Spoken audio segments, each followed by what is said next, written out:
बबलू हाथी सुबह सवेरे अकेले वन में टहलने के लिए निकला। वह अपने ही धुन में चला जा रहा था। लगता था उसके दिमाग में कोई उलझन है जिसे वह सुलझाने की कोशिश कर रहा था। सड़क पर आगे बढ़ते ही उसके सामने चीकू खरगोश भागा। बबलू का पैर उसके ऊपर पड़ने ही वाला था कि चीकू जोर से चिल्लाया। उसकी आवाज सुनकर बबलू ने अपना पैर पीछे खींच लिया। कहाँ खोए हो बबलू भाई?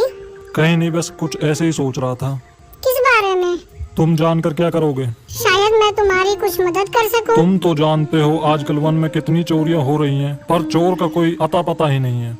इस बात को लेकर वन के सारे प्राणी चिंतित थे। वे वहाँ खुद को सुरक्षित महसूस नहीं कर रहे थे। अरे चीकू भाई, हम मजबूर हैं। हम चोर को पकड़ ही नहीं पा रहे हैं। वह बहुत चालाक है और अपने काम को बड़ी कुशलता से अंजाम दे रहा है। कहीं कोई सबूत ही नहीं छोड़ रहा। हमारे राजा इस बात को लेकर बहुत चिंतित हैं। यही कारण है कि हम सब इस बारे में सोच रहे हैं। अब तुम मेरी इसमें क्या मदद कर सकते हो? मैं कुछ सोचता हूँ, हो सकता है मुझे कोई उपाय सूझ जाए। प्रयास करने में कोई हर्ज तो नहीं है। तुम ठीक कहते हो चीकू, लेकिन वन के गुप्तचर भी अभी तक इसका कोई हल नहीं निकाल सके। इतना कहकर वे चुप हो गए। बबलू की बातों ने चीकू को सोचने के लिए मजबूर कर दिया। चीकू को उदास देखकर बबलू बोला, तुम अपना मन छोटा मत करो। मुझे अच्छा लगा कि तुमने मेरी परेशानी को समझा। कभी मैं भी इस वन के लिए गुप्तचर का काम करता था। एक बार मेरी टांग टूट जाने से मेरे अंदर फुर्ती नहीं रही। तब से मैंने यह काम छोड़ दिया। चीकू, तुम चाहो तो यह काम दोबारा कर सकते हो। वन के प्राणी ज्यादातर दिन में भोजन की तलाश करते हैं, वे रात को आराम करते हैं। तुम दिन रात दोनों में ही भोजन की तलाश में निकल सकते हो सकता है रात को तुम्हें कुछ ऐसी बातों का पता चल जाए जो हमारे काम की हो। हाँ बबलू, तुम ठीक कहते हो। मैं आज रात को वन में घूमकर इस बात का पता करने की कोशिश करता हूँ। थोड़ी देर बातें करके चीकू अपने बिल की ओर बढ़ गया और बबलू अपने रास्ते चला गया। चीकू के दिमाग में अभी तक बबलू की कई बातें घूम रही थी। उसे समझ नहीं आ रहा था वह बबलू की मदद कैसे करे। दिन भर वह उसी उधेड़-बुन में लगा रहा। शाम होते ही चीकू कुछ सोचने लगा और वह चुपचाप बिल से बाहर निकल आया। चीकू की पत्नी ने देखा तो बोली, इस समय कहाँ जा रहे हो? बाहर खतरा है। खतरा तो सुबह भी रहता है, लेकिन खतरों से डरकर हम भूखे तो नहीं मर सकते। मैं बाहर घूम कर आता हूँ। इतना कहकर चीकू रात को बिल से बाहर निकल आया। कुछ दूर जाकर उसकी नजर बंकू उल्लू पर पड़ी, जो कुछ ही दूरी पर था। वह पेड़ की डाल पर बैठा अपनी गर्दन चारों तरफ घुमा रहा था। वह तेजी से पेड़ की एक डाल से दूसरी डाल पर उड़ रहा था। बंकू की नजर उस पर नहीं पड़ी थी।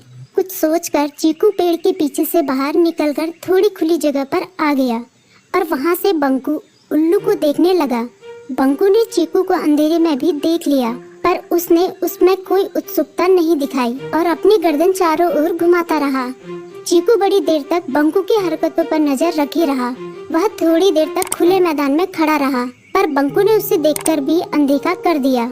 उसने महसूस किया कि बंकू के आसपास चमकू चमगादड़ भी मंडरा रहा था। कुछ देर वन में घूमने के बाद चीकू अपने बिल में लौट आया और सुबह होने का इंतजार करने लगा। अगली सुबह बबलू उसी रास्ते में जा रहा था। रास्ते में चीकू उसका इंतजार कर रहा था। आज बड़ी जल्दी आ गए बबलू। हाँ, आजकल मुझे चिंता की वजह से नींद नहीं आती। कोई नई खबर है क्या? यकीन से तो मैं नहीं कह सकता, पर मैं तुम्हें ऐसे प्राणी का नाम बता सकता हूँ जो शायद चोरों की मदद कर रहा है। कौन है वो? बंकू उल्लू। इतना कहकर चीकू ने रात की घटना उसे ज्यों की त्यों सुना दी। इसे सुनकर बबलू का माथा ठनका। बबलू की आंखें चौंधिया गई। तुम ठीक कह रहे हो। मुझे आज रात बंकू और चमकू पर नजर रखनी होगी। इतना कहकर वे दोनों अपने अपने रास्ते चले गए। बबलू रात को अपने साथियों के साथ बंकू पर नजर गड़ाए रहा। उसकी संदिग्ध गतिविधियों को देखकर बबलू ने उसे उसके साथियों चंकी और संकी लोमड़ के साथ पकड़ लिया। बबलू ने सख्ती से पूछताछ करनी शुरू कर दी। तुम इस समय बंकू चमकू के साथ क्या कर रहे हो? हम चारों दोस्त हैं, इसलिए साथ बैठकर बातें कर रहे हैं।